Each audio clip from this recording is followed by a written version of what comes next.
ನಮಸ್ಕಾರ, ಉಗೆ ಮಾದಪ್ಪ ಮರ್ಯ.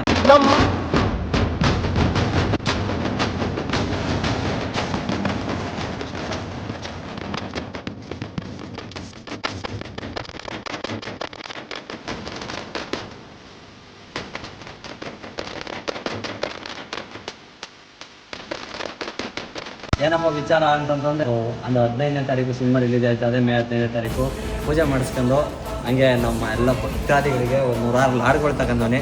ದಯವಿಟ್ಟು ಎಲ್ಲರೂ ಬಂದು ನಮ್ಮ ಮಂಡ್ಯ ಬ್ರ್ಯಾಂಡಲ್ಲಿ ಕಲೆಕ್ಟ್ ಮಾಡ್ಕೊಳ್ಳಿ ಅಂತ ಹೇಳಕ್ಕೆ ಇಷ್ಟಪಡ್ತೀನಿ. ಇಷ್ಟು ವರ್ಷ ಕೊಟ್ಟಿರೋ ಶ್ರಮಕ್ಕೆ ತುಂಬಾ ಪ್ರೀತಿ ತೋರಿಸಿದ್ದೀರಾ. ಇದು ನಮ್ಮ ಮೊದಲನೇ ಸ್ಟೇಜು ಅಂತಲೇ ಹೇಳ್ಬೋದು. 16 ಸಿನಿಮಾ ಮಾಡಿ ಅದರಲ್ಲೊಂದು ರಿಲೀಸ್ ಆಯ್ತದೆ ಈಗ. ದಯವಿಟ್ಟು ನಿಮ್ಮ ಪ್ರೀತಿ ಆಶೀರ್ವಾದ ಇರಬೇಕು. ಹಂಗೆ ನಮ್ಮ ಅಂಗಡಿಲಿ ಬಂದು ಪ್ರಸಾದನ ಕಲೆಕ್ಟ್ ಮಾಡ್ಕೊಳ್ಳಿ ದಯವಿಟ್ಟು. ಎಲ್ಲ ಒಂದು ಉಗೆ ಮಾದಪ್ಪ ಅಂತ ಕಮೆಂಟ್ ಹಾಕಿ, ಮಾದಪ್ಪನ ಆಶೀರ್ವಾದ ಎಲ್ಲರ ಮೇಲೆ ಇರಲಿ ಅಂತ ಹೇಳ್ಕೊತಾ, ನಮ್ಮ ಸಿನಿಮಾದ ಮೇಲೆ, ನಮ್ಮ ಸಿನಿಮಾ ತಂಡದ ಮೇಲೆ ನಿಮ್ಮೆಲ್ಲರೂ ಆಶೀರ್ವಾದ ಇರಲಿ, ಗೆಲ್ಲಿಸ್ಕೊಡಿ ಅಂತ ಕೈ ಮುಗಿದು ಕೇಳ್ಕೊತಾ. ಉಗೆ ಮಾದಪ್ಪ.